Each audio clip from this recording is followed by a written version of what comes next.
रितिका जी, मैं आपका परिचय नहीं दूँगा, मैं चाहूँगा कि आप अपना परिचय 3 सेकंड 30 सेकंड में दीजिए।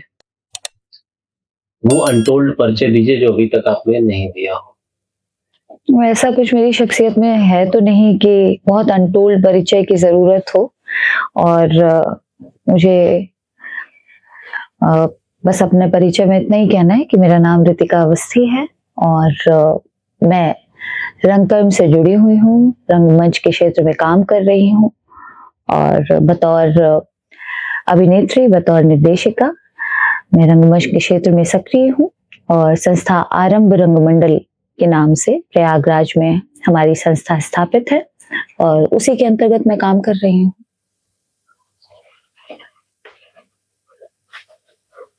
रितिका जी, आप as a director, as a anchor, as a writer कह लें, एज़ अ थिएटर आर्टिस्ट, आपने बहुत जगह चीज़ों को परफ़ॉर्म किया है और बहुत सारे स्टेज पर आपने एंकरिंग की है, बहुत कंफर्टेबली।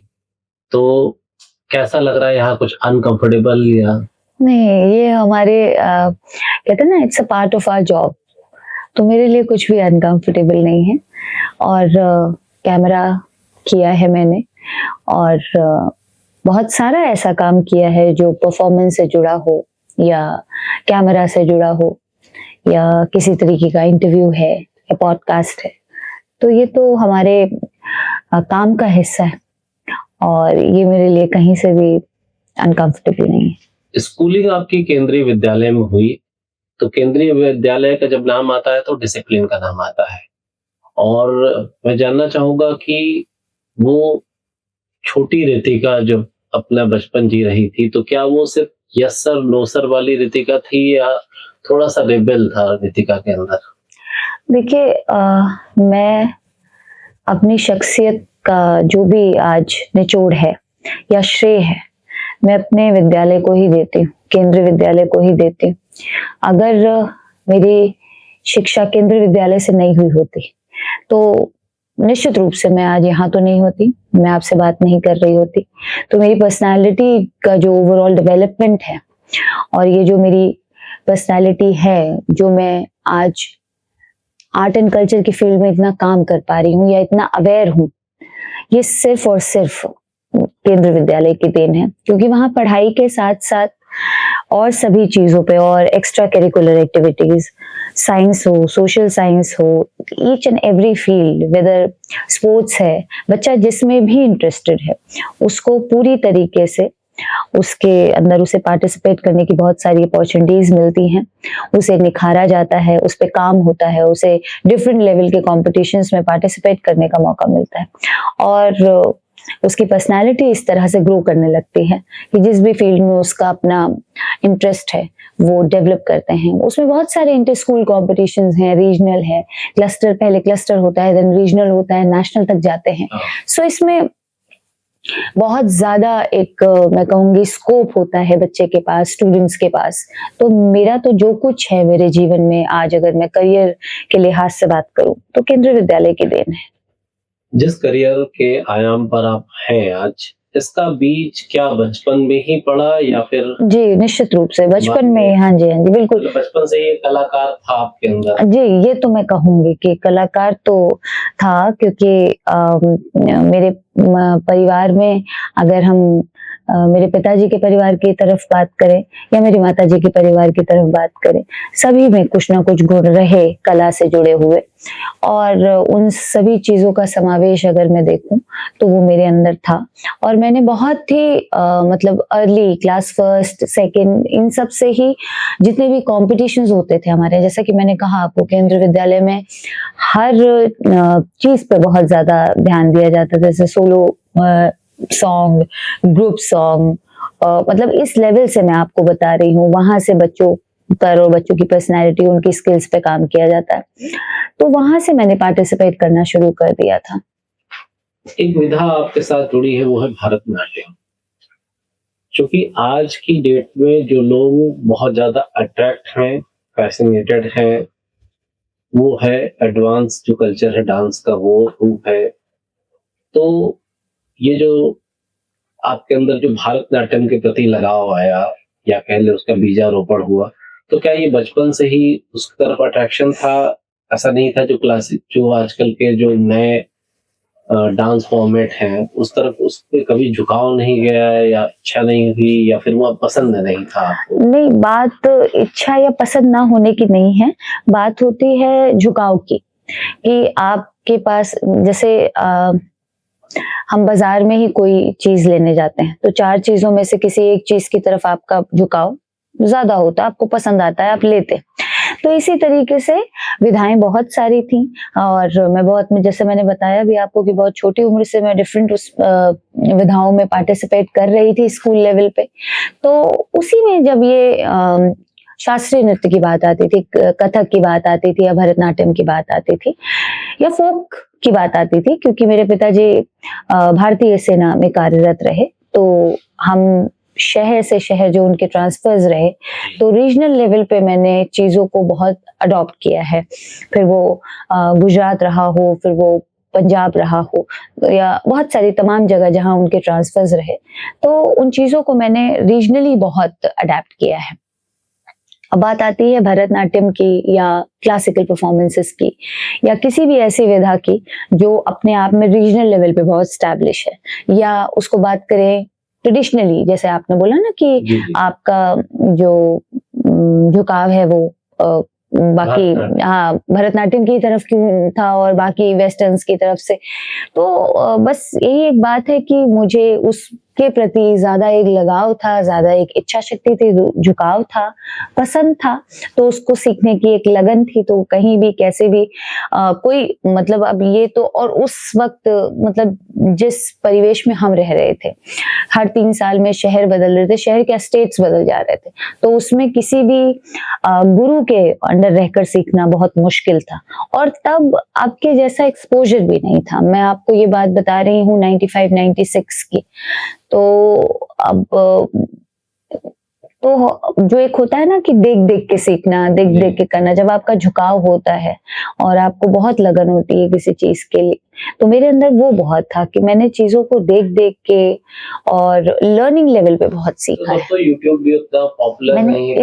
इसीलिए मैं कह रही हूँ कि जैसे कोई भी एक कॉन्सर्ट बहुत मतलब अगर उस वक्त दूरदर्शन पे ही हाँ। सारे कॉन्सर्ट्स चाहे सोनल मानसिंह जी के हों या किसी भी बड़ी क्लासिकल आर्टिस्ट के हों, तो वो दूरदर्शन पे ही दोपहर के समय टेलीकास्ट होते थे। तो वो देखना, उसको सीखना, उन मुद्राओं को बार बार दोहराना और उस पे धीरे धीरे काम करना कि अच्छा वो इस तरीके से और इसको ये और ब्यूटीफुली कैसे हो सकता है। फिर किसी परफॉर्मेंस में जब पार्टिसिपेट करना और उसको जब अटेम्प्ट करना, तो उसमें फिर हमारे टीचर्स उसको भी काफी करेक्ट कराते थे कि नहीं, इसको इस तरह से किया जा सकता है, और उस पर धीरे धीरे काम करना। सो यहाँ से मैं कह सकती हूँ कि मैंने इस पे काम किया और इसको अपने लर्निंग प्रोसेस के अंदर में लाई। जैसे फादर आर्मी में थे आपके आपके मल्टीपल सिटीज में ट्रांसफर, मल्टीपल स्टेट्स में आप गई, तो आर्मी में होने के बावजूद क्या कभी दिमाग में नहीं गया कि मैं भी पापा की तरह जो है आर्म फोर्सेस में जाऊं, नेवी में जाऊं? नहीं, मैंने कहा ना कि मेरा तो जो वो एक होते हैं ना कि पूत के पाँव पालने में दिखने वाली बात है। तो मुझे तो बचपन, मैं बता रही हूँ, जब क्लास फर्स्ट से ही उन लोगों ने देख लिया कि इनका जो है मामला कला की तरफ ज्यादा है। अच्छा, वो इस चीज को परिवार में मेरे था, तो ऐसा नहीं है कि उनके लिए बहुत अनभिज्ञ चीज थी या वो इसके बाद जानते नहीं थे। तो हर किसी में, मेरे पिताजी में कुछ थे गुण, मेरी माँ में कुछ गुण थे, तो इस तरीके से वो इस बात को देख रहे थे, समझ रहे थे, तो वो ये तो समझ गए थे कि जो दिशा है वो किधर की तरफ पकड़ रही हैं। तो इस तरीके की कभी कोई बहस नहीं हुई कि नहीं। ननिहाल और ददियाल पक्ष में भी कोई एक ऐसा था जो कलाकार जिसके अंदर? मेरे पिताजी बहुत अच्छा गाना गाते हैं। मेरे पिताजी का पेंटिंग, क्योंकि मेरे दादाजी से उन्हें मिली, तो वो पेंटिंग बहुत अच्छी करते हैं। मेरी माँ की तरफ फोक का कल्चर बहुत स्ट्रांग है, फोक म्यूजिक का कल्चर बहुत स्ट्रांग है। तो इसको अगर मैं पूरी एक उसमें करूं तो उन सभी लोगों को अंदाजा था कि नहीं, अब ये जो हैं ये आर्टिस्टिक बैकग्राउंड की तरफ बढ़नी है। जिस दौर की आप रही, उस दौर में एक बड़ा पॉपुलर चीज होता था कि हर पिता मोस्टली ये देखता था कि मेरा बच्चा जो है गवर्नमेंट जॉब की तरफ जाए। डॉक्टर, इंजीनियर, कलेक्टर, ये 3-4 बड़ी पॉपुलर जॉब थी।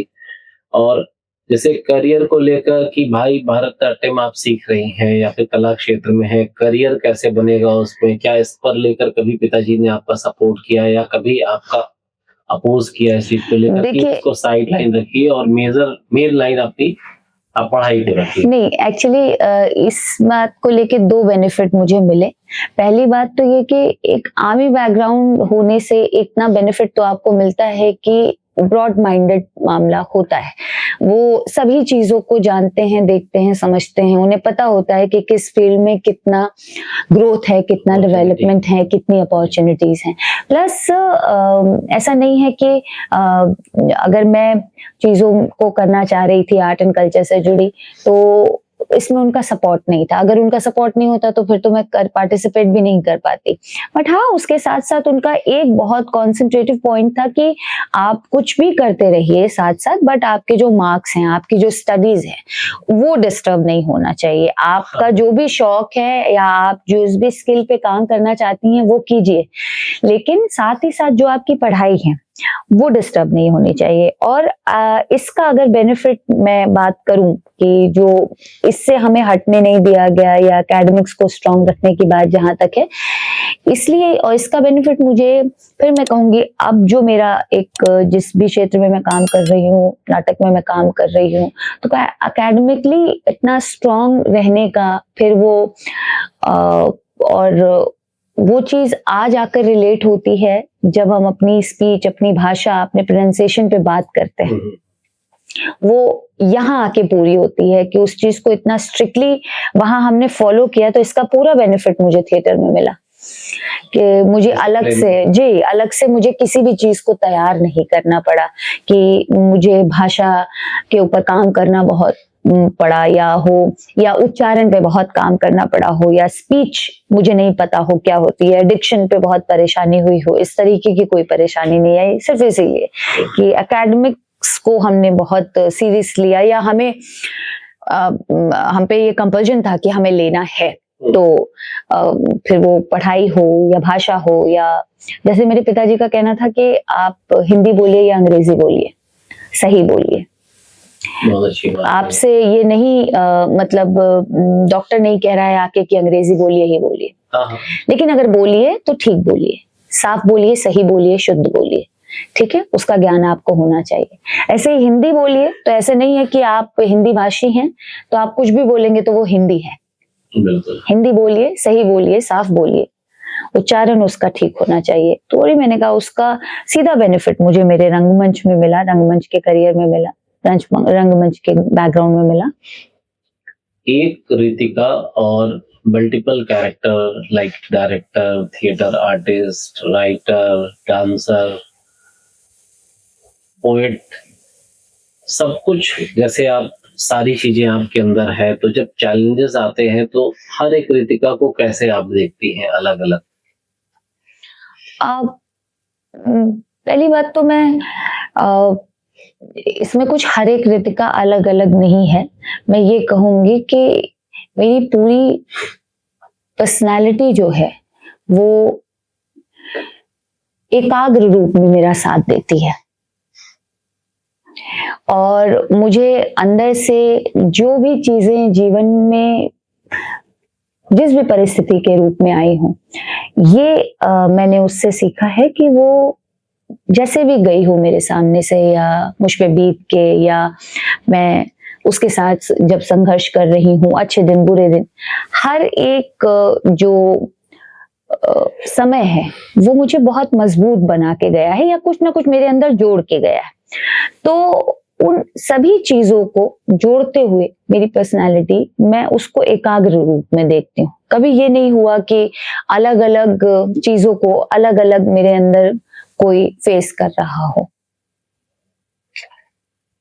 एक निगेटिव कैरेक्टर भी आपको मिला केकई का, तो इतना पॉजिटिव एनर्जी रखने के बावजूद, इतना पॉजिटिव माहौल हो रहा आपका, बचपन से पॉजिटिविटी रही आपके अंदर, और एक निगेटिव कैरेक्टर आपको मिल गया केकई का, तो लोग जब आप उस कैरेक्टर में रहती हैं और जब आप बाहर आती हैं तो कैसा फील करती हैं?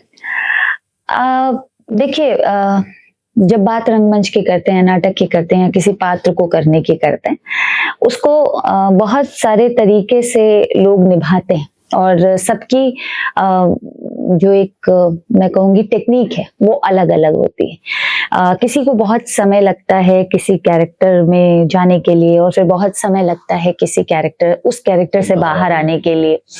कोई होता है जल्दी से पिक करता है, जल्दी से छोड़ देता है। लेकिन मेरी जो एक मेरा जो मानना है किसी भी पात्र को लेके, अच्छा ये भी है कि जब पात्रों का चयन होता है या पात्र दिए जाते हैं, या किसी के भी द्वारा, किसी भी कलाकार के द्वारा, किसी भी अभिनेता या अभिनेत्री के द्वारा जब उसे खेला जाता है, तो ये एक बड़ा उसका एक नाम होता है कि आप ये नेगेटिव कैरेक्टर है या पॉजिटिव कैरेक्टर है। मगर मैंने जो भी मैंने अब तक के करियर में मैंने थ्रू आउट जितना भी काम किया है, उसका मैंने कभी नेगेटिव और पॉजिटिव इम्पैक्ट नहीं गिना। मैंने उसको पात्र समझ के किया है। मैंने ये कभी गिना ही नहीं कि अच्छा इसमें नेगेटिव है तो मुझे ये डालना है, पॉजिटिव है तो मुझे ये डालना है। मुझे ये पता है कि मुझे ये पात्र करना है और इसके साथ मैं जितना न्याय कर सकती हूँ मैं वो करूँ, और मैं सारा कॉन्सेंट्रेशन फिर उस पर डालती हूँ। मैंने कभी, और ये मैं आपको यकीन दिला सकती हूँ इस बात का, मुझे ये नहीं पता कि किसी किरदार में कैसे जाते हैं, मुझे ये नहीं पता किसी किरदार से कैसे वापस आते हैं। बस मुझे ये पता है कि किसी भी किरदार को पूरी ईमानदारी से जितना मैं निभा सकती हूँ वो कैसे निभाते हैं। अच्छा, आमतौर पर ये देखा गया है जैसे कि हम लोग भी बचपन में इस चीज को देखे कि कोई जैसे एक हॉलीवुड में या बॉलीवुड में नेगेटिव रोल कैरेक्टर जो लगातार निभा रहा होता है, उसकी इमेज जैसे उसको अगर कोई देखता है तो एज अ विलेन उसको समझता है जी।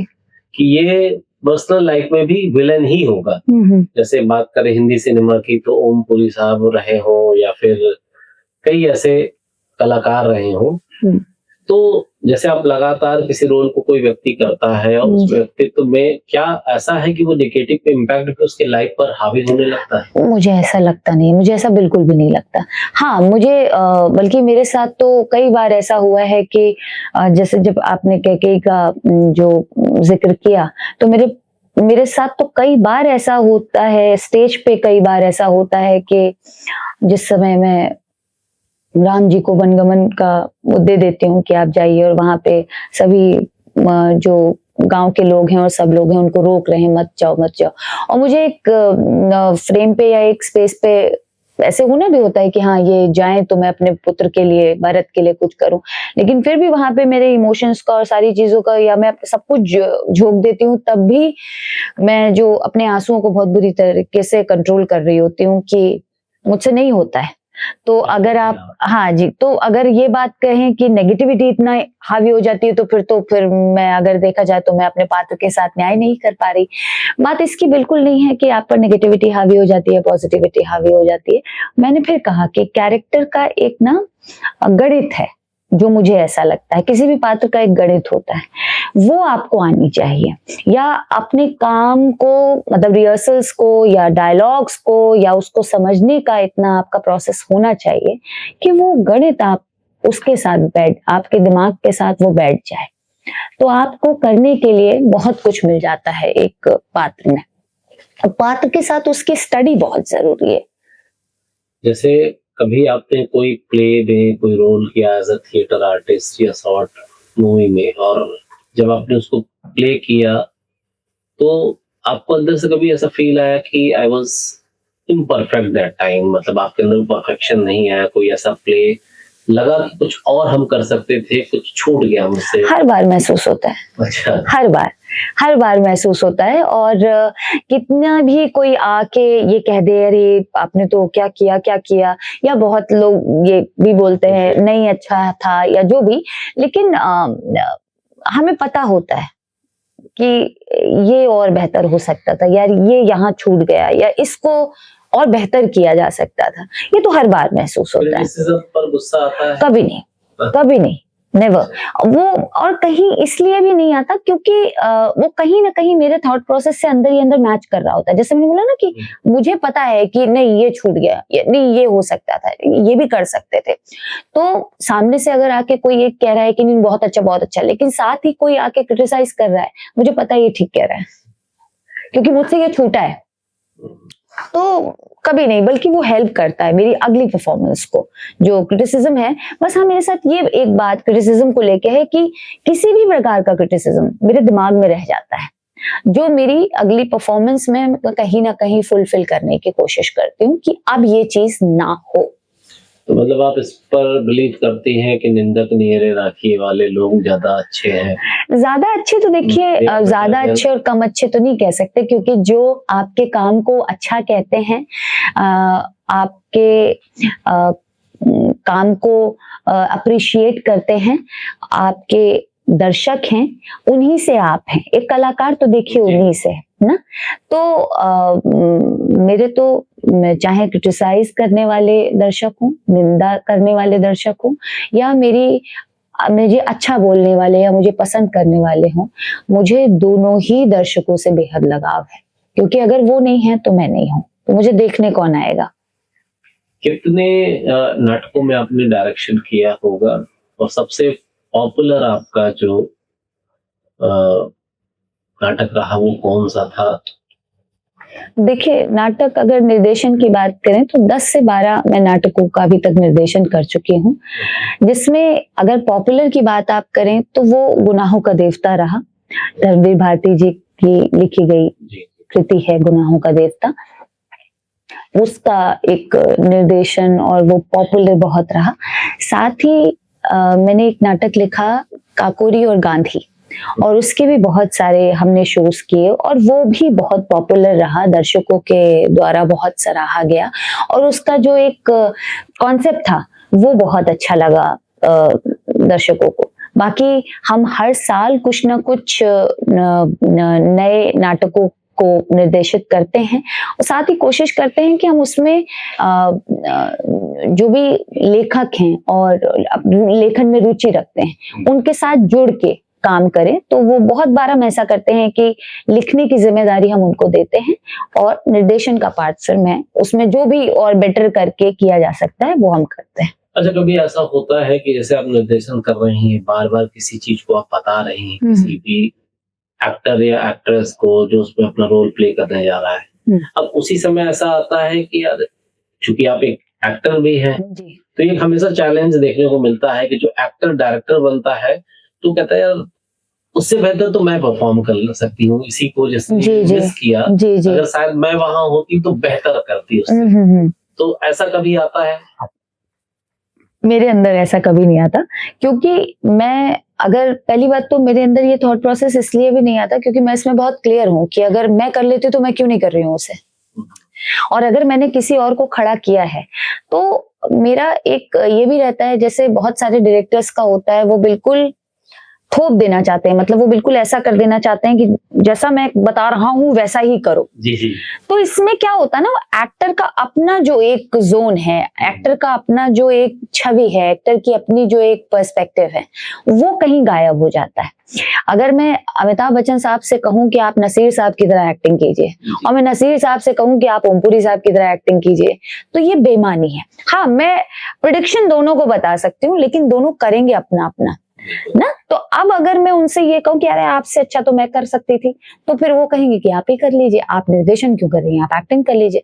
तो ये पहली बात तो यही एक वो होता है कि आपको पहले तो ये चयन करना होता है कि आप निर्देशन करेंगे या आप एक्टिंग करेंगे, और फिर जब आप एक्टिंग करने के लिए किसी को भी फ्रेम में डालते हैं तो आपको ये बहुत स्वीकारना बहुत आवश्यक है कि वो एक अलग इंडिविजुअल है आपसे, उसका क्राफ्ट और उसका जॉनर, उसका काम, उसकी स्किल पूरी तरह से आपसे डिफरेंट है, और आपको उस चीज के मद्देनजर काम करना होगा। हाँ, फिर ये एक्टर की भी बहुत बड़ी रिस्पॉन्सिबिलिटी है कि वो कैरेक्टर को कैसे समझता है, अपने अंदर कैरेक्टर को कैसे फ्रीज करता है, और तमाम चीजें जो एज एन एक्टर या पात्र निभाने में या अभिनय में जरूरी होती हैं वो उसको अटेम्प्ट करे। हाँ, हम वहां बता सकते हैं कि ये चीज यहाँ गलत हो रही है, ये थोड़ा सा और इंटेंस तरीके से किया जा सकता है, या अभी इसमें वो फील नहीं आ रहा है, आप इसको और बेहतर कर सकते हैं।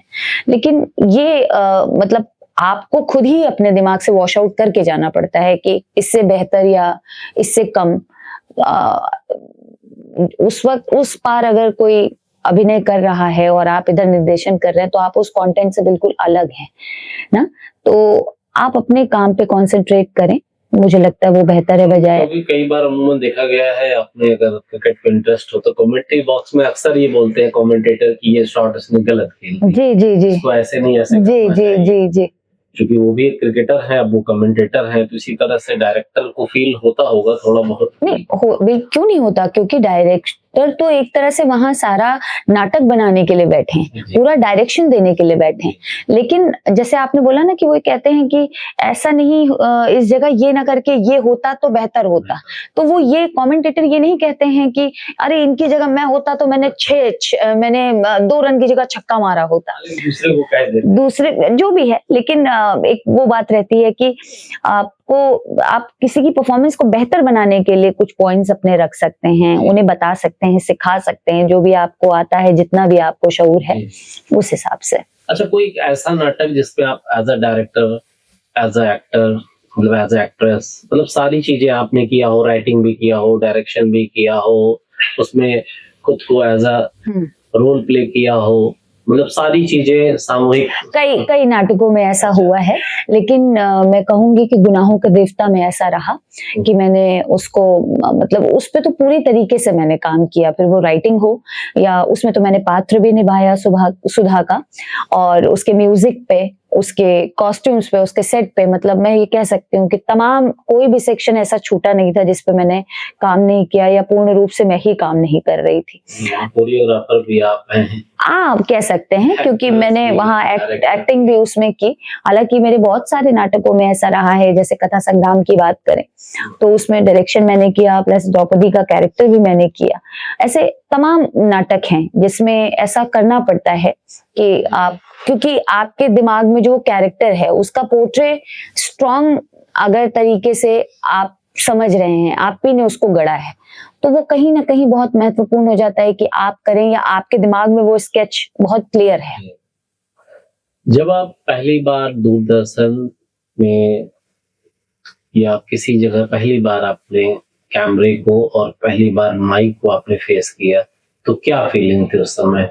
देखिए, माइक को तो मैं फिर बताऊंगी कि मैंने बहुत छोटी उम्र में फेस कर लिया था। दूरदर्शन जैसे बहुत बड़ा प्लेटफॉर्म उस समय, उस दौर में दूरदर्शन मतलब सबसे बड़ा प्लेटफॉर्म माना जाता है। एक्चुअली दूरदर्शन में मुझे जो अपॉर्चुनिटी ही मुझे इस तरीके से मिली थी कि जो उसके डायरेक्टर थे, जो उस हेड ऑफ द डिपार्टमेंट थे, प्रोग्राम हेड थे, जो वो मेरा नाटक देखने आए थे। अच्छा। और वहां से उन्होंने मुझे बुलाया दूरदर्शन, और इस तरीके की एक अपॉर्चुनिटी पे बात हुई, और उन्होंने कहा क्योंकि मैंने आपकी भाषा देखी है और बाकी चीजों पे आपका काम देखा है, तो अगर आप चाहें तो आप दूरदर्शन ज्वाइन कर सकती हैं, और इस तरीके से आप 1-2 स्क्रिप्ट पढ़ के आपको कैमरा पे बोलना होगा। तो जो कैमरा मेरे लिए ठीक उसी तरीके से था जैसे मैं स्टेज पे परफॉर्म करती हूँ। अच्छा, आपके कैरेक्टर, आपके वर्क प्रोफेशन से आपका एजुकेशनल बैकग्राउंड बिल्कुल डिफरेंट है जी। बीकॉम, एमकॉम और मास कम्युनिकेशन। ठीक है, थोड़ी सी हेल्प मिली होगी, लेकिन मास कॉम लोग ज्यादातर करते थे कि हमको एंकर बनना है या फिर हमको टेलीविजन या फिर हमको न्यूज चैनल्स में जाना है। जिस दौर में आपका मास कॉम हुआ होगा उस समय हर एक स्टूडेंट जो है वो टीवी में एज अ रिपोर्टर ही अपने आप को देखता था, क्योंकि उस समय सिर्फ एंकर का मतलब ये है कि टीवी का एंकर, ना कि स्टेज का एंकर। उस तरीके की चीजें नहीं चलती थी उस समय। तो ये जो बिल्कुल डिफरेंट थी, आपने भारतनाट्यम सीखा भी नहीं लेकिन भारतनाट्यम करते हैं। थिएटर आपने कोई डिग्री नहीं ली, फिर भी आप थिएटर डायरेक्टर, सारी एक्टिंग की चीजें आजकल लोगों को सीखना पड़ता है, एक्टिंग की क्लासेस हैं, मतलब सब कुछ अवेलेबल है, नहीं ऑफलाइन तो ऑनलाइन है। लेकिन ये सब चीजों से अलग आपने एमकॉम बीकॉम जैसे सब्जेक्ट को क्यों चूज किया? देखिए, यहाँ दो बातें, मतलब पूरी बात जब आपने इस पूरे प्रश्न में 2 बातें निकल के आ रही हूँ, मैं दोनों का आपको बारी बारी जवाब दूंगी क्योंकि वो दोनों ही बहुत महत्वपूर्ण है। पहली बात तो ये कि आपने बोला कि जो शिक्षा का मामला है वो इतना इतर क्यों है अब जो मेरा काम है उससे। तो ये चीज मैंने आपको पहले भी बताई कि जो एकेडमिक बैकग्राउंड था वो बहुत, उसको लेके कोई इफ एंड बट नहीं था फैमिली में। ये आपको अच्छा करना ही है, इसमें आपको अच्छा परफॉर्म करना ही है, इसके लिए आप इधर उधर नहीं हो सकते कि आपने आपके बहुत अच्छे मार्क्स नहीं आए तो आपने आर्ट्स ले लिया, फिर और अच्छे नहीं आए तो आपने हिंदी से कुछ कर लिया, ऐसा नहीं है। आपको एक प्रॉपर तरीके से अपनी स्टडीज को कंटिन्यू रखना है। तो इन 11th मैंने कॉमर्स ले लिया था, क्योंकि केंद्रीय विद्यालय में आप 11th से अपना स्ट्रीम चॉइस करते हैं, दैट वो कॉमर्स मेरा 11th 12th बीकॉम एमकॉम वैसे ही कंटिन्यू हुआ। मतलब उसका हमने कहीं कुछ नहीं किया कि नहीं अच्छा अगर मुझे इस फील्ड को चुनना है तो चलिए कुछ भी पढ़ाई कर लेते हैं, नहीं, उसको उसकी कंटिन्यूटी बहुत जरूरी थी। फिर बात आती है मास कॉम जर्नलिज्म की। जब मेरा मास्टर्स एमकॉम हो गया, उसके बाद जो भी पढ़ाई मैंने करी है वो मैंने किसी भी जगह मुझे काम आ जाए इससे इतर मैंने इसलिए की है कि मुझे चीजों को समझना था। मेरा मामला एजुकेशन के साथ साथ नॉलेज से बहुत ज्यादा जुड़ा था। मतलब मेरा इस चीज से कहीं कोई लेना देना नहीं था कि मैं मास कॉम जर्नलिज्म इसलिए कर लूं क्योंकि मुझे इस फील्ड में कुछ करना है। लेकिन वो जो मास कॉम जर्नलिज्म था वो एक वृहद रूप से ना समाज के लिए खुलता था, समाज के जानकारी के लिए खुलता था। और मुझे ऐसा लगता था इस पढ़ाई को करने मतलब ये पढ़ाई करने से जो एक मेरी सोच का दायरा है या जानकारी का दायरा है वो खुलेगा। तो मैंने नॉलेज पे ना बहुत ज्यादा इंसिस्ट किया और साथ में जानकारी पे बहुत इंसिस्ट किया। मैंने हमेशा ये कहूंगी कि मैंने ज्ञान के लिए, डिग्री से ज्यादा मैंने ज्ञान के लिए पढ़ाई, किसी भी चीज को ऑप्ट किया, किसी भी कोर्स को ऑप्ट किया कि इससे मुझे मेरे ज्ञान में कितनी वृद्धि होगी, मेरा नॉलेज कितना इंक्रीज होगा, मुझे दुनियादारी या बाकी चीजों में समाज की कितनी इसमें मेरे लिए बेहतर चीजों से मैं उसको अडॉप्ट कर पाऊंगी। अब रही दूसरी चीज की इन चीजों से इतर अगर हमने ये नहीं भरतनाट्यम नहीं सीखा या नाटक नहीं सीखा, ये देखिए जो भी बच्चे सीख रहे हैं आज की तारीख में, आपको मैं बोलूं, सीखना एक अलग चीज है। ठीक है, आपने कहीं भी आपने किसी से सीखा, किसी के अंदर आपने वर्कशॉप की या किसी इंस्टीट्यूट से 2 साल 3 साल में डिग्री ले ली और उसके बाद आपने उसमें काम शुरू कर दिया।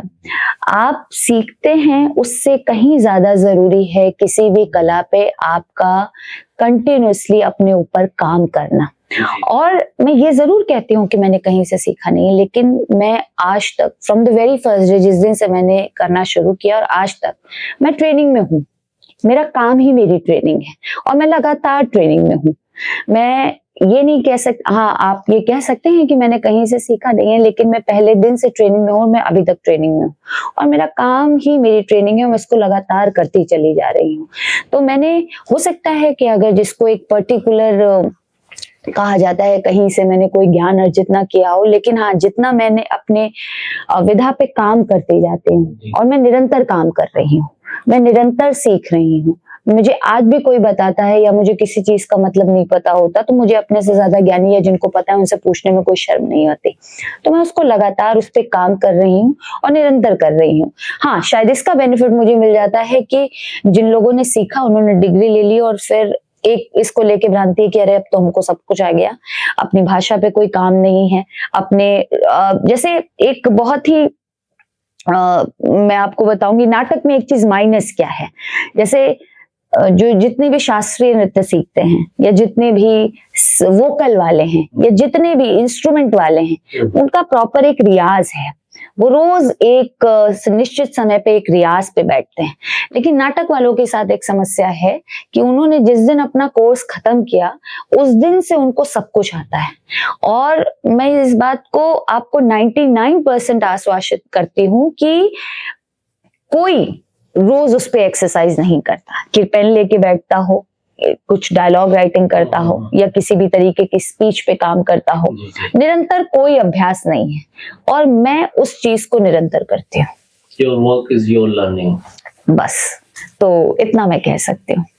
बचपन का कोई एक ऐसा फ्रेंड जो अब तक आपके साथ हो और वो रितिका अवस्थी को किस तरीके से देखता है? अब ये तो मित्र ज्यादा अच्छी तरीके से बता सकते हैं, लेकिन हाँ ये बचपन के, क्योंकि दोस्तों के साथ नहीं, एक हम जितने भी हम आर्मी किड्स या हम आर्मी चिल्ड्रन होते हैं, हमारे साथ ये बड़ी एक विडंबना है कि हमारे दोस्त बहुत बिछड़ते हैं। तो हर जगह का, हर प्रदेश का कोई ना कोई दोस्त मुझे याद है जो बहुत खास, बहुत बेस्ट फ्रेंड रही या रहे, और मैं भी उनको याद रही होंगी। बहुत सारे तो मतलब अब टेक्निक के माध्यम से, फेसबुक या बाकी चीजों के माध्यम से टच में भी आए, लेकिन हाँ, बहुत सारे कहीं छूट भी गए, रह भी गए। तो ये तो नहीं कह सकती कि कोई एक रहा, बहुत सारे दोस्त, अच्छे दोस्त मेरे रहे, और मैंने मित्र बहुत अच्छे कमाए हैं जीवन में। मैं तो नहीं कह सकती कि हाँ, मैं उनके लिए किस तरह से खरी उतरी हूँ या उनके कितना काम आई हूँ, लेकिन मेरे मित्र या मेरी जितने भी दोस्त हैं, वो मेरे लिए बहुत एकदम, मैं ये कहूंगी, एकदम खरा सोना साबित होते हैं हर बार। आप बहुत रिजर्व रहती हैं, ऐसा जी। तो रिजर्व भी है, आपकी फेसबुक प्रोफाइल भी लॉक्ड रहती है। मेरे पास आपकी फेसबुक प्रोफाइल है, लॉक थी, तो मतलब बहुत मतलब क्या ये चीज सोफिस्टिकेशन है? डिटैच्ड रहना चाहती हैं, अपने आप को रिजर्व रहना चाहती हैं, इंगेज करके रखना चाहती हैं, अपने आप पे डूबे रहना चाहती हैं, अपने काम में डूबे रहना चाहती हैं, या कुछ और? देखिए, एक चीज होती है जिसको कहते हैं माइंडसेट ना, तो कई बार ऐसा होता है कि आप इस तरीके का आपका जो एक व्यक्तित्व है वो डेवलप हो जाता है, और ये मुझे लगता है सभी के साथ है कि आपका माइंडसेट जिससे मिलने लगता है, आपकी उसके साथ बहुत अच्छी बनने लगती है ना, तो इसी को केमिस्ट्री भी कहते हैं। तो अब या तो ये कह सकती हूँ कि मेरा माइंडसेट बहुत ही निचले स्तर का है, जो जल्दी किसी से मैच नहीं करता, सबका बहुत बेहतर है, या कोई अलग, या किसी अलग स्तर का है।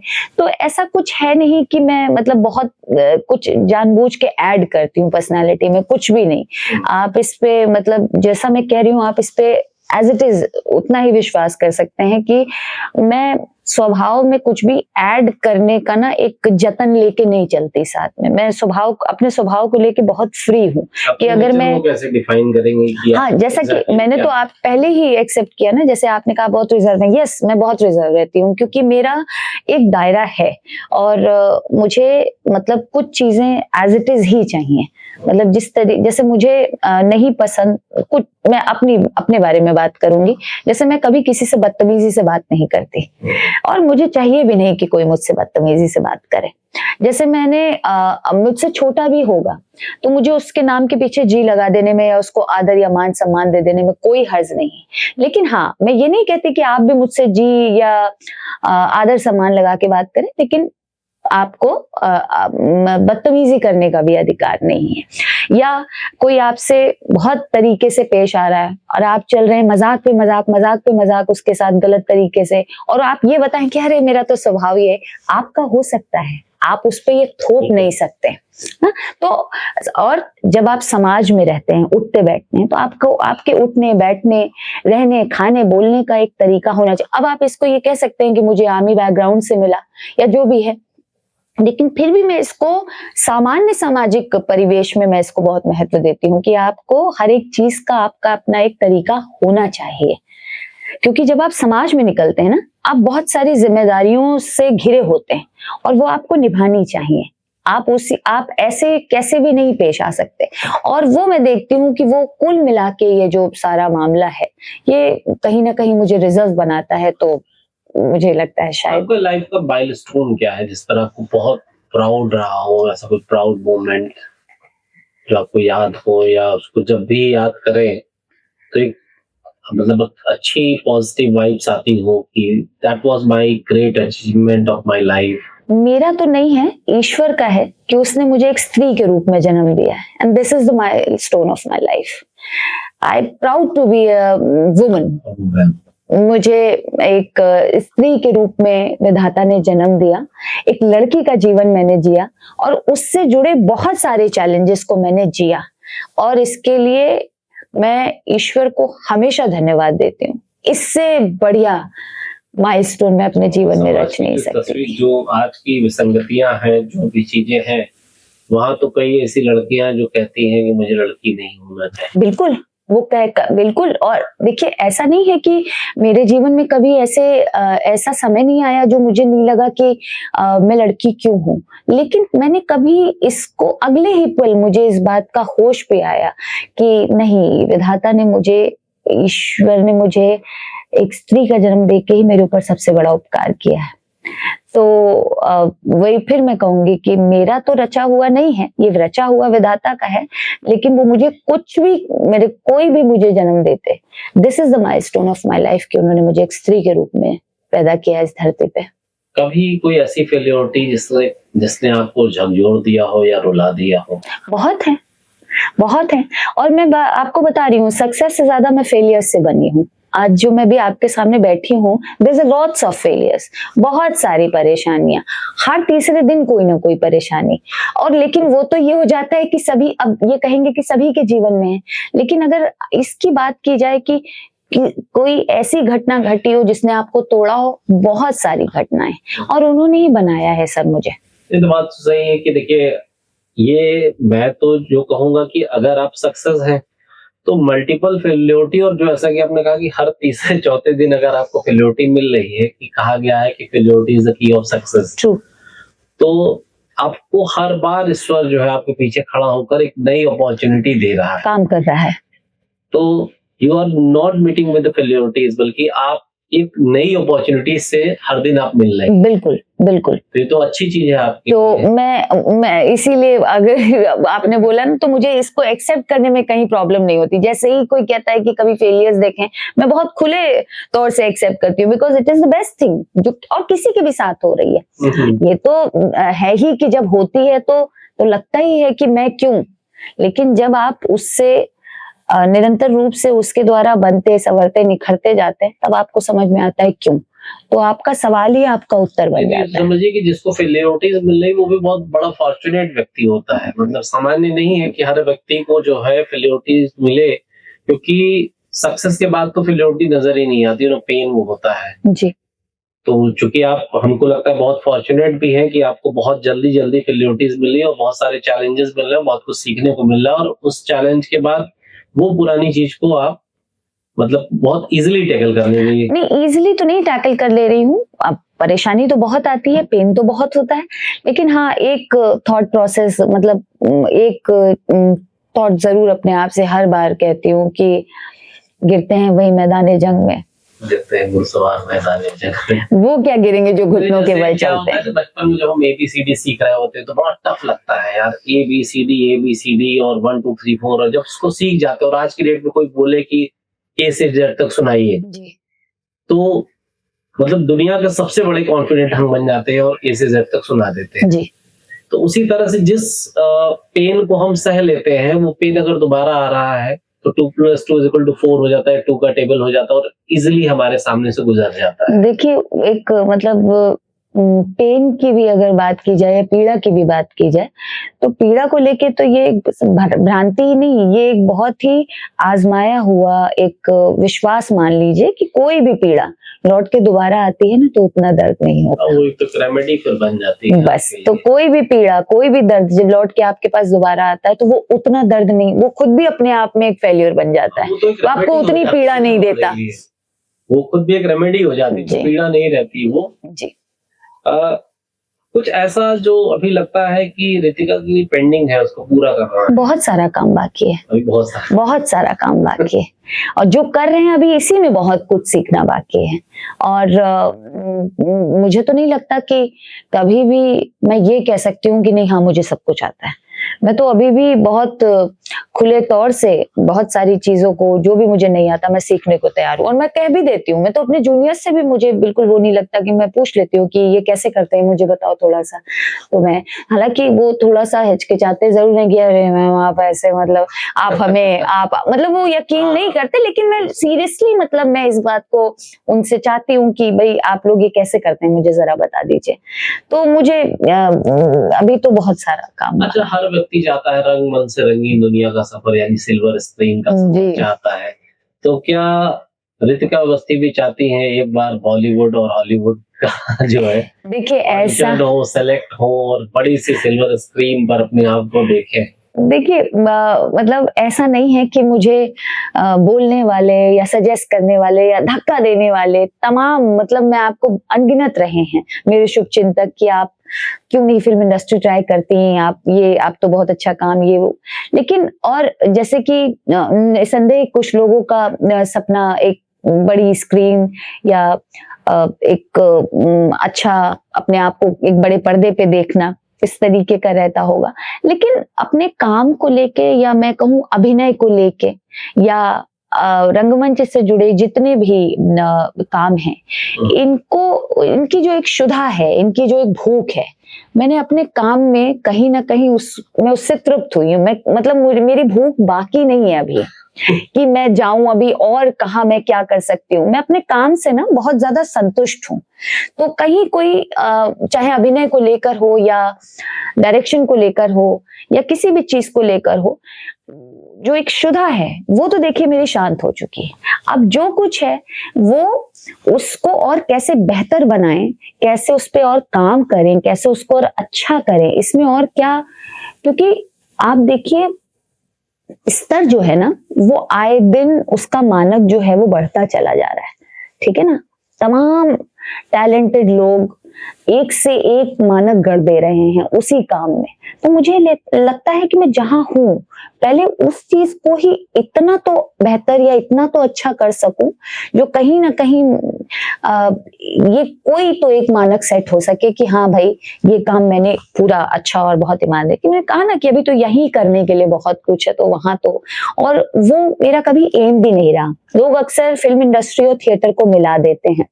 थिएटर कैमरा बहुत अलग माध्यम है और रंगमंच बहुत अलग माध्यम है। हाँ, रंगमंच में जो ट्रेनिंग है बतौर अभिनेता, बतौर बहुत सारी चीज जो आपके अभिनेता बनने के प्रोसेस में आपको काम आती हैं, और एक सीढ़ी अगर आप ऊपर जाना चाहते हैं या अलग रास्ते को ऑप्ट करना चाहते हैं तो आप सिनेमा की तरफ जा सकते हैं। लेकिन ऐसा कहीं नहीं लिखा है या ऐसा कहीं होता नहीं है, कोई प्रथा या परंपरा नहीं है कि रंगमंच अगर आप कर रहे हैं तो आपको फिल्मी दुनिया में ही जाना है।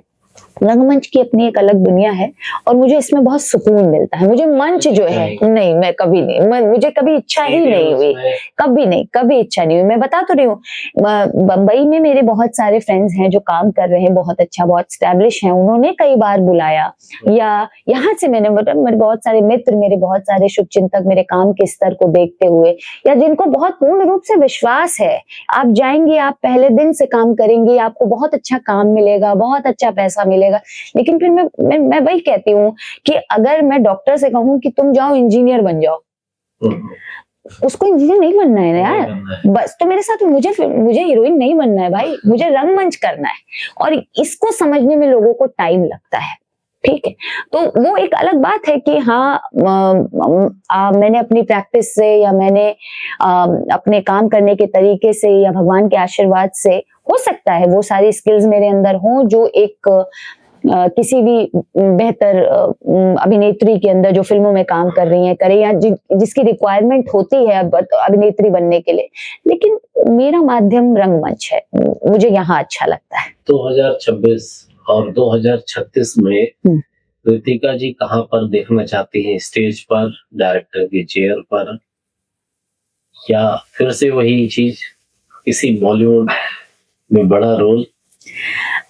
मुझे ऐसा लगता है कि स्टेज पर जाना चाहेंगी, मैं वो जगह है जहाँ पर रीच करना चाहती है 2036 जी, या उससे पहले?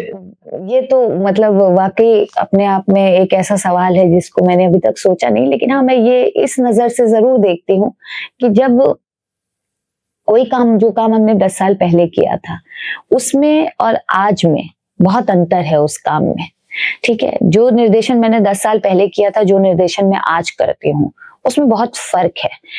आज की चीजें बहुत बेहतर हैं, आज की चीजें बहुत पॉलिश्ड हैं, आज के ज्ञान के अकॉर्डिंग वो बहुत बेहतर हैं ना। तो मुझे ये लगता है कि 36 में ठीक वही फासला मैं और तय करूंगी और वो 10 साल बाद का गैप मैं और अच्छा और बहुत बेहतर फिल कर पाऊंगी, अपने काम को ही और सुंदर और अच्छा कर पाऊंगी। बहुत सारे लोग हैं कि जैसे आर्ट्स में जो यूथ आना चाहता है, और लेकिन उसके सामने एक चैलेंज ये है कि हर एक गार्जियन और स्वयं जो है वो स्वयं चाहता है एक सेटल्ड करियर जी, एक सेटल्ड प्लेटफॉर्म और एक सिक्योर्ड लाइफ।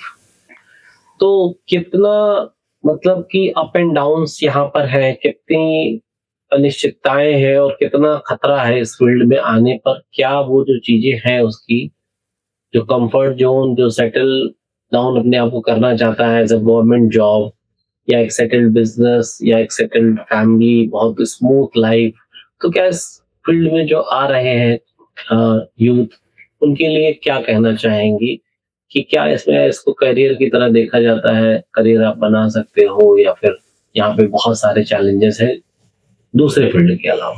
देखिए, अब तो जो यूथ आना चाहता है उसके लिए बहुत और बहुत इजी है और बहुत अच्छा सुनहरा भविष्य है उनके हाथों में, क्योंकि अब बहुत सारे ऑप्शंस जो हैं इसमें भी आ गए हैं, इस फील्ड में भी आ गए हैं। हर कोर्स, हर विधा से जुड़ा एक कोर्स है, उससे जुड़ी पढ़ाई है, उससे जुड़ी डिग्रीज, मतलब हाईएस्ट डिग्रीज आप ले सकते हैं, प्लस उसमें डॉक्टरेट कर सकते हैं, और बहुत सारी वैकेंसीज जो हैं उनसे जुड़े, मतलब हम लोगों के समय तो वाकई ये एक टफ पॉइंट था कि हाँ, हम ये कैसे कहें कि हाँ हम इसी फील्ड से कमाएंगे, खाएंगे और सब करेंगे। लेकिन आज जो है, आज बहुत सारे मतलब मैं ये कह सकती हूँ मल्टीपल वेज खुल चुके हैं फ्यूचर को लेके भी, जो युवाओं के लिए बहुत मतलब इसमें एक अच्छी अपॉर्चुनिटी है कि वो इसमें, और सभी में, मैंने कहा ना, सभी विधाओं से जुड़े कोर्सेज आ चुके हैं, पढ़ाइयाँ शुरू हो चुकी हैं और इनसे जुड़ी डिग्रीज मिलती हैं, और इनको आप बाद में इनसे जुड़े एग्जाम्स और सारी चीजों में आप वो करके, मतलब जैसे कि आपने बोला कि अगर नहीं आप फ्रीलांसर आर्टिस्ट काम करना चाहते हो, नौकरी के तहत ही काम करना चाहते हैं, तो आप एक एग्जाम्स प्रोसेस को देख के या वैकेंसीज प्रोसेस को फॉलो करके आप नौकरी ले सकते हैं और उसके अंतर्गत काम कर सकते हैं। लेकिन ये दोनों ही अलग अलग चीजें हैं। किसी किसी का स्वभाव है फ्रीलांस काम करना, एक आर्टिस्ट, देखिए आर्टिस्ट के साथ एक बहुत एक वो बात कही जाती है कि कलाकार जो होते हैं ना, बहुत उन्मुक्त स्वभाव के होते हैं, ठीक है। तो उनके लिए बड़ा मुश्किल है कि किसी 9 to 5 जॉब में, या किसी एक टाइम टेबल को फॉलो करके, या किसी की जी हुजूरी करके, या यस सर यस बॉस करके वो एक किसी नौकरी को फॉलो करें। और जहां तक बात है उनके अपने करियर का, उनके अपने रियाज का, उनकी अपनी प्रस्तुति का, तो जितने भी कलाकार हैं उन्होंने अपना मानक स्वयं को ही गढ़ा है। आप जितने भी बड़े कलाकार हैं, आप बताइए ना, कोई बिस्मिल्लाह खां साहब को कोई नौकरी दे के किसी की औकात है कि उनको कोई नौकरी दे सकता था? आप बताइए। और उनकी कहाँ से डिग्री ली उन्होंने, क्या जतन किया उन्होंने? दुनिया जानती है, और कैसे जानती है? सिर्फ उनकी टैलेंट पे, उनकी कला के बल पे। मैं तमाम नाम आपको, तमाम बड़े कलाकार हुए हैं जो स्वयं, मतलब अगर आप उनको कोई, जैसे होता है ना कि इनको सम्मान मिला, इनको सम्मान मिला, उनको सम्मान मिलने का मतलब है सम्मान का मान बढ़ जाना। तो बस इतनी सी ही एक जो थॉट प्रोसेस है वो लोगों को भी समझने की जरूरत होती है। क्यों आपको ना आर्टिस्ट हमेशा अलग ही दिखता है कम्युनिटी से? इसीलिए दिखता है क्योंकि सोच का फर्क है, माइंडसेट का फर्क है, और वो वैसे भी सोसाइटी से अलग होता है। तो अगर करियर ओरिएंटेड बात करें या नौकरी पे बात करें, वो अगर उसका भविष्य को लेके बहुत सारी चीजें उसकी अलग हो जाती है, तो इसमें कोई नई बात नहीं है। लास्ट बट नॉट लिस्ट, कि क्योंकि एक महिला होने के नाते, एक फीमेल होने के नाते बहुत सारे चैलेंजेस है। क्योंकि मैं कभी जाता हूँ लड़कियों के बीच में, महिलाओं के बीच में, तो एक जो शब्द है जो हर एक इंसान को चुभता है, सिक्योरिटी। तो इस फील्ड में लड़कियों के लिए क्या कहना चाहेंगे, या लड़कियों के लिए जो मल्टीपल सेगमेंट्स पे जो काम कर रही हैं? मैं रिसेंटली एक जगह गया था, तो एक लड़की से पूछा कि किस तरह की जॉब चाहिए, उसने बोला कि मुझे सिक्योरिटी की जॉब चाहिए।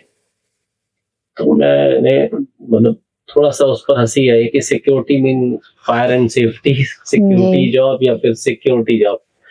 तो ये जो सिक्योरिटी कंसर्न है इस फील्ड में, कैसे वो मतलब सिक्योर्ड भी रहे और सक्सेसफुल भी रहे, दोनों ही चीजें, ऐसी लड़कियों के लिए क्या संदेश? देखिए, जब आपने उससे पूछा कि तुम्हें कैसी जॉब चाहिए, तो उसने आपसे कहा मुझे सेफ्टी की जॉब चाहिए, सेफ्टी से भरी जॉब चाहिए। उसने आपको एक भी सेगमेंट या एक भी फील्ड ऐसा नहीं बताया कि मुझे इस फील्ड में चाहिए। उसका पहला और अंतिम ऑप्शन क्या था? सेफ्टी। concern जो है safety। ना, तो ये सिर्फ इस फील्ड की बात नहीं है सर, ये दुनिया, पूरी दुनिया की बात है, पूरी दुनिया के वर्क प्लेसेस की बात है। और ऐसा नहीं है कि लोग जागरूक नहीं हो रहे हैं, सभी वर्क प्लेसेस पे किस तरीके से महिलाओं के प्रति वो माहौल, एक अच्छा माहौल बनाया जा सके, ठीक है, इस पे काम किया जा रहा है, लगातार निरंतर रूप से काम किया जा रहा है। और दूसरा, इस पे लड़कियों के बीच या लड़कियों के बारे में क्या कहना चाहते हैं या लड़कियों के बारे में क्या सोचते हैं, इससे बहुत ज्यादा मैं इस मामले में मैं लड़कियों के बारे में सोचती ही नहीं हूँ, मैं सिर्फ और सिर्फ पुरुषों के बारे में सोचती हूँ, क्योंकि जो सेफ्टी है ना, ये वो पुरुष प्रोवाइड करेंगे। मैं कभी उन महिलाओं के, समाज की महिलाओं के बारे में नहीं सोचती हूँ। या ये होता है ना कि अपनी बेटियों को कैसे सुरक्षित करेंगे, आप बेटियों को छोड़ दीजिए, अपने बेटों को शिक्षित कीजिए, बेटियां सुरक्षित हो जाएंगी। सही बात। तो ये जब भी एक बात आती है लड़कियों से जुड़ी या लड़कियों की सेफ्टी से जुड़ी या किसी भी ऐसे एटिकेट से जुड़ी, तो मुझे ऐसा लगता है कि मैं अपने बेटे को इतनी तमीज सिखाऊं कि रात बिरात कोई लड़की अगर जा रही है और तुम उसके आगे पीछे कहीं भी हो, तो वो कम से कम तुमसे भय न खाए और वो सही सलामत अपने घर पहुंच जाए।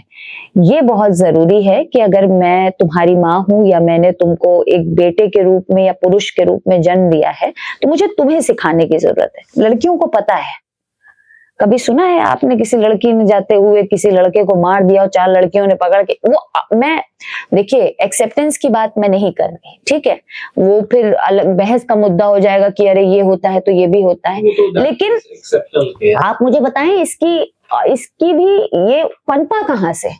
ये पनपा भी तो तभी ना जब आपने अति कर दी, ठीक है। ये होता है ना कि जब कोई नहीं साथ देगा तो आपको हथियार उठाना पड़ेगा। तो आज अगर लड़कियां ये काम कर रही हैं तो गलत नहीं कर रही, लेकिन मैं फिर कहूंगी इस टॉपिक से बेहतर ये है कि जब भी विमेन सेफ्टी की बात आती है या इस तरीके की किसी भी सब्जेक्ट पे बात होती है, तो मेरा दिमाग या मेरा ध्यान कभी लड़कियों पे जाता ही नहीं है। मेरा दिमाग घूम फिर के उन्हीं पुरुषों पे आ जाता है या पुरुष प्रधान समाज पे आ जाता है, जिन्होंने इसकी रीतियों को गढ़ा है, जिन्होंने इसकी परंपराओं को बनाया है, जिन्होंने एक स्त्री की जगह फिक्स की है, जिन्होंने ये फिक्स किया है कि औरत को क्या काम करना चाहिए, क्या नहीं करना चाहिए। और आप ये देखिए कितने पुराने जमाने से औरत ने हर बार उस बाड़े को तोड़ा है। जब जब पुरुषों ने सोचा कि औरत हवाई जहाज नहीं उड़ा सकती, तो औरत ने हवाई जहाज उड़ा के दिखा दिया। जब जब पुरुषों ने सोचा कि तुम चांद के बारे में नहीं जानती, उन्होंने अंतरिक्ष में जाके दिखा दिया। आप क्रिकेट की बात करते हो, लड़कियां नहीं खेल सकती, आज देखिए वर्ल्ड कप खेल रही हैं। आप कैसे निश्चित करोगे, आप कैसे बताओगे लड़की क्या कर सकती है नहीं कर सकती है? विधाता ने बनाते वक्त अंतर नहीं किया है, नीचे आके आप लोगों ने अंतर किया है। जैसे कहते हैं ना कि एक पायलट, एक जहाज को उड़ा रहा पायलट लड़का है या लड़की, जहाज को नहीं पता, जहाज को सिर्फ पता है मुझे पायलट उड़ा रहा है। गेंद जब एक बल्ले पे मारती है ना, कोई भी लड़की, फीमेल क्रिकेटर या मेल क्रिकेटर, बल्ले और गेंद को नहीं पता है कि मुझे फीमेल मार रही है या मेल मार रहा है। तो किसी भी अचीवमेंट को खट से पकड़ लेने की, उसमें कीर्तिमान गढ़ देने की, एक बच्ची की, एक महिला की, एक स्त्री की भी उतनी ही 110% एलिजिबिलिटी है या उससे कहीं ज्यादा है जितनी एक पुरुष की है। लेकिन ये पुरुषों को समझना होगा, एक ऐसा समाज बना के देना होगा। और आज हो भी रहा है, आज बहुत बेहतर रूप से अब के जो बच्चे हैं, नए बच्चे, नए जो लड़के हैं, उनमें मैं ये देख भी रही हूँ कि उनमें एक सभ्यता का कल्चर, उनमें किसी भी लड़की का ना कहना ना ही है, और किसी भी लड़की को ना, अगर उसे कहीं वो गिर गई है या क्योंकि देखिए अगर मैं ये बात कर रही हूँ कि लड़कों का ये सीखना जरूरी है, तो मैं इस इंसिडेंट को जरूर कोट करूंगी कि मैं अभी हाल ही में 5-6 महीने पहले की बात है, मार्केट में गाड़ी से गिर गई। तो 2 लड़के और एक लड़की पास में आए और वो लड़की ने मुझे उठाया और लड़के ने गाड़ी खड़ी करी और फिर लड़की मुझे पकड़ के खड़ी थी हाथ से, और मेरे पैर में चोट थी, तो मैं बार बार, मेरा हाथ पैर की तरफ जा रहा था। तो जो लड़का था साथ में, उसने कहा आपको कहाँ चोट लगी है? मैंने कहा पैर में लगी। उसने कहा मैं देख सकता हूँ? मैंने कहा। उसने कहा मैं छू सकता हूँ? जो उसने ये 3 चीजें कही मुझसे, बिलीव मानिए मुझे ये एहसास हुआ कि अब जो जनरेशन है वो इस चीज का मतलब समझती है। ये जो जिन 3 परतों में उसने मुझसे सवाल किए, जी। वो बच्चा उन 3 परतों का मतलब समझ रहा है। देखना, समझना, छूना, ये 3 चीजें जब आप किसी महिला लड़की को आप इस तरीके से उसके साथ पेश आते हैं तो ये कितना मैटर करता है, ये कंसेंट कितनी मैटर करती है। तो अब ये जो लड़के हैं ना, ये बहुत सुंदर भविष्य बनाएंगे, ये बहुत सुंदर सेफ्टी एनवायरनमेंट लड़कियों के लिए क्रिएट करेंगे। और एक वो लड़का और मैं फिर उठी और मैंने उसका नाम नहीं पूछा, उन्होंने मेरा नाम नहीं पूछा, मैं अपने रास्ते, लेकिन वो मुझे आज भी याद है और वो कभी भी भविष्य में कहीं भी रहेगा। वो बहुत सुंदर जो एक माहौल है लड़कियों के लिए बनाएगा। और भगवान करे जो बच्चों की तरबियत है या जो लड़कों की तरबियत है ऐसी ही हो, हर बच्चे की, हर माँ बाप अपने बेटों की तरबियत ऐसी ही करें। उम्मीद करेंगे कि ऐसे ही हो लड़के, तो बढ़िया होगा भारत का। बहुत जरूरी है। कुछ आपसे क्वेश्चन मैं पूछना चाहता हूँ, मैं चाहूंगा कि इसका जवाब आप समय ना लेकर दें। That's rapid fire kind of. Right. Stage या कैमरा, स्टेज। विलेन या हीरो ज्यादा किसको एंजॉय करेंगे? नेगेटिव। मैंने कहा वैसे तो मेरे लिए कोई पात्र नेगेटिव पॉजिटिव नहीं है, बट स्कोप जो है वो नेगेटिव में ज्यादा होता है। Bollywood, Hollywood, dream destination? No doubt मेरे लिए तो ये दोनों ही डेस्टिनेशन नहीं है, stage is my best destination. Classical dance या कंटेम्परेरी? क्लासिकल। एक वर्ड में खुद को डिस्क्राइब करें। A free soul.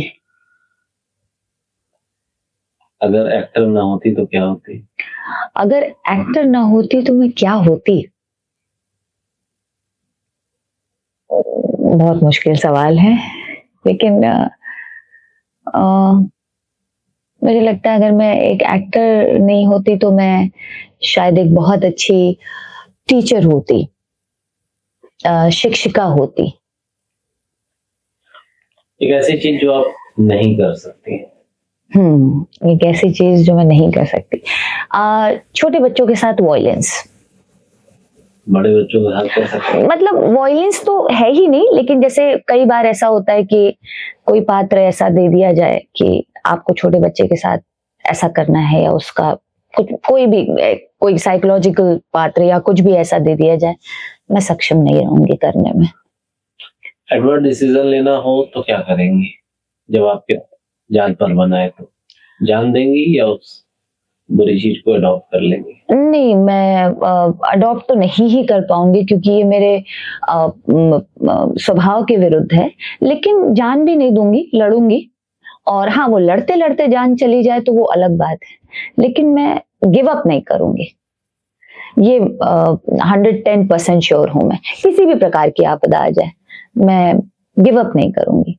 लेकिन हाँ, मैं किसी नेगेटिव, मुझे बड़े से बड़ा ऑफर आप दे दीजिए, मैं किसी नेगेटिव की, अगर मान लीजिए आप ये कर दो तो हम आपको इतनी बड़ी अपॉर्चुनिटी से नवाज देंगे, नहीं हो सकता मुझसे। और मैंने इसका बहुत नुकसान सहा भी है मेरे अपने पूरे जीवन में। बहुत सारी अपॉर्चुनिटीज मेरे हाथ से सिर्फ इसलिए गई कि उनके साथ कोई ना कोई एक नेगेटिव इम्पैक्ट जुड़ा हुआ था, और जो मैंने अपने आप को करने में सक्षम नहीं पाया। मैं ये नहीं कहूंगी कि मैं बहुत देवी या बहुत महान वो हूं, मैंने खुद को सक्षम नहीं पाया इसमें। पैसा या फेम? फेम।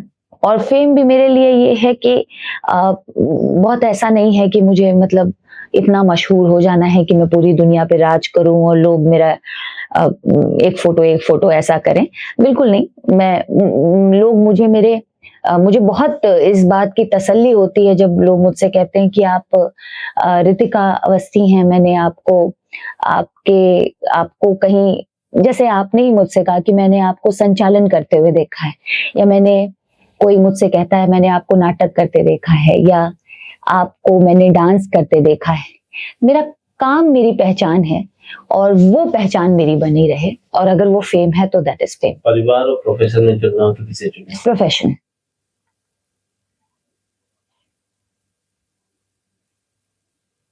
किस तरह का ड्रीम बॉय चाहते हैं अपने? ड्रीम बॉय, देखिए ड्रीम बॉयज होते नहीं हैं, बस हाँ ये है कि मैंने बहुत, जब हमने इस पॉडकास्ट को शुरू किया था, पहला सवाल भी यही था और मैं फिर कहूंगी कि जिससे आपकी मानसिकता मैच कर जाए, जिसकी और आपकी केमिस्ट्री बहुत बेहतरीन बैठ जाए, और कहते हैं ना कि जो आपके अंदर खिले फूलों को सींचता हो, उनको मुरझाने ना देता हो, और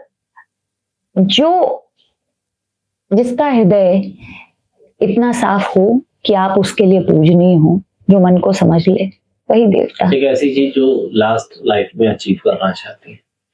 लास्ट लाइफ में अचीव करना चाहती हूँ, हाँ मैं बस ये चाहती हूँ कि जिस वक्त मैं इस दुनिया से जाऊं, लोग मुझे इतना जरूर वो करें कि अरे यार, वो कहते हैं ना कि इंसान दुनिया में आता है तो उसका कहीं कोई एफर्ट नहीं है, लेकिन जब जाता है तो ये होता है कि इस बात से उसका कद नापा जाता है कि उसको अंतिम विदाई देने कितने लोग आए। कहते जब कोई जाता है तो होता है भीड़ जमी है, कौन गया है यार। जब लाखों लोग पीछे चल रहे होते तो एक बार तो होता है अरे कौन गया यार, कौन गया। तो वो जो अंतिम विदाई होती है और इंसान के पीछे लोग चलते हैं, वही उसके पूरे जीवन की जो एक कमाई होती है कि उसने इतने लोग कमाए कि कम से कम वो इस पे आए कि अरे वो चली गई यार, एक बार आखिरी बार देख के आते हैं ना उनको। तो ये मेरा एक है कि ये अंतिम कमाना है, हाँ जिसे मैं खुद नहीं रहूंगी देखने के लिए, लेकिन ये मेरी, मुझे लगता है मेरा अंतिम कमाई। पर्सनालिटी कौन सी है मेरी मतलब बहुत सारी वुमेन्स जिन्होंने अपनी फील्ड में बहुत बेहतरीन किया है, बट फर्स्ट और always my favourite Sushmita Sen. And उनको तो मैं हर तरह से एडमायर करती हूँ। और अगर एडमायरिंग पर्सनालिटी की बात, अगर मैं उनके पॉलिटिकल व्यूज और इन सब चीजों को बहुत किनारे रख दें और पूरे जीवन और उनके संघर्ष की बात करूं तो स्मृति ईरानी बहुत ज्यादा, मतलब मैं बिल्कुल भी यहाँ बात नहीं कर रही कि अब आप because she is a political personality too, तो लोग अब उनके चीजों को, उनकी बातों को, उनके विचारों को बीच में ले आएंगे, लेकिन मैं उनकी पर्सनालिटी, खुद को कैरी और जो संघर्ष उनका पूरे जीवन में रहा और आज जो जहां वो स्टैंड करती हैं, स्मृति ईरानी को मैं बहुत फॉलो करती हूँ। और हर वो महिला जो अपने संघर्ष मौका मिले तो क्या चुनाव लड़े? बिल्कुल 110%। किस पद के लिए? अब पद का तो मैं अभी से नहीं कह सकती किस पद के लिए, लेकिन मुझे ऐसा लगता है कि राजनीति ऐसा माध्यम है कि हर बार ऐसा होता है ना, जैसे आपने मुझसे एक बीच में सवाल पूछा था कि कोई एक्टर एक्टिंग कर रहा हो तो मैं कहूंगी कि अरे मैं होती तो बताती। यहाँ बहुत बार निकला मेरे मन से, और कई बार ऐसा होता है कि जब हम किसी ऐसे पॉलिटिकल फिगर को देखते हैं जिससे हमें बहुत उम्मीदें होती हैं और वो बहुत तहस नहस कर रहे होते हैं, या हमारी फील्ड का, जैसे हम अपनी संस्कृति कल्चर में देखते हैं, बहुत सारी चीजें हैं जो मिनिस्टर्स कर सकते हैं, बहुत सारी प्रॉब्लम्स हैं जो सॉल्व होनी चाहिए ग्राउंड लेवल पे, हमें बहुत सारी चीजें लगती हैं, तो हम अपने मिनिस्टर से ये एक्सपेक्ट करते हैं कि ये होना चाहिए, वो होना चाहिए। यहाँ होता है कि अरे मैं होती तो मैं बताती। तो मुझे वो लगता है कि अगर ये अवसर मुझे मिले एक बार कि मैं जनता और सरकार के बीच का कोई ऐसा एक माध्यम बन सकूं, क्योंकि मुझे वो मुझे बताएंगे नहीं आके, मैं उन चीजों से निकली हूं, तो मुझे पता है कि मुझे किन किन चीजों पे काम करना है, और बहुत ईमानदारी से मैं सिर्फ इसी के लिए जाना चाहती हूँ। न पैसा न रुतबा, क्योंकि अगर हम लोग इस फेवर के लोग होते तो हम कलाकार नहीं होते, अगर हम पैसे के बहुत भूखे होते तो हम कलाकार नहीं होते, रुतबा हमारी कला ने हमको दे दिया है, तो हम इन दो चीजों, और जैसा कि मैंने कहा ना, शुदा हमारी कला ने शांत कर दी। तो एक ये चीज ऐसी जरूर बची है कि माध्यम अगर मैं बन जाऊं और मैं किसी भी अपर पावर तक ये पहुंचा सकूं कि इस पूरे क्लास का, उसमें विमेन एम्पावरमेंट की भी बात आती है, उसमें कलाकारों की भी बात आती है, ठीक है, जो पूर्ण रूप से एक इग्नोर्ड मामला रहता है हर बार, तो मैं उसके लिए जरूर अपने आप को सोचूंगी कि now this is an opportunity, और मैं राजनीति के माध्यम से इन चीजों को कुछ सॉर्ट आउट कर सकूं। एक दिन का प्रधानमंत्री बनने पर सबसे महत्वपूर्ण एक डिसीजन कौन सा लेंगे? पूर्ण रूप से रेप केसेस के अधिक जो भी मतलब अपराधी हैं, उनको टिल देयर ऑन स्पॉट फांसी। शिक्षा पर कुछ सुधार? बहुत ज्यादा सुधार चाहिए। शिक्षा पर तो बहुत ही ज्यादा सुधार चाहिए। खासकर जिस तरीके की नीतियों को अपनाया जाना चाहिए और जिस तरीके की स्ट्रैटेजी पे काम होना चाहिए, जिन लोगों को लेके कमिटी बन के उस पे काम होना चाहिए, इन सब चीजों को जीरो लेवल से इनिशिएट करके इस पे काम होना चाहिए। और आपको समृद्धि की तरफ अगर इस देश को ले जाना है तो लोगों को नौकरियां देना बहुत जरूरी है, क्योंकि जब उनके पास अपना काम, अपना पैसा होगा तो वो पूर्ण रूप से ग्रोथ और डेवलपमेंट के लिए सोचेंगे, तो लोगों को, और तभी आप एक शक्तिशाली इकोनॉमी बन के उभर सकेंगे। तो इसके लिए आपको इंटायर लेवल पे काम करना होगा और शिक्षा को इस स्तर पर लाना होगा कि आप इस देश के नहीं प्रत्येक तो 90% युवाओं को नौकरी दे सके। और जगह है, आप मानिए, मैं ये तो नहीं कहती कि मुझे एक एक डिपार्टमेंट का पता है, लेकिन मेरी स्टडी और जितने भी स्तर की बात हमें जानकारी है, मैं आपको बताऊं हर डिपार्टमेंट में इतनी जगह है कि आप युवाओं को नौकरी दे सकते हैं। और जब आप उनको आर्थिक रूप से सक्षम बनाएंगे, आपकी इकोनॉमी अपग्रेड हो जाएगी। एक संदेश जो आप अपने माध्यम से हमारे व्यूअर्स को देना चाहें?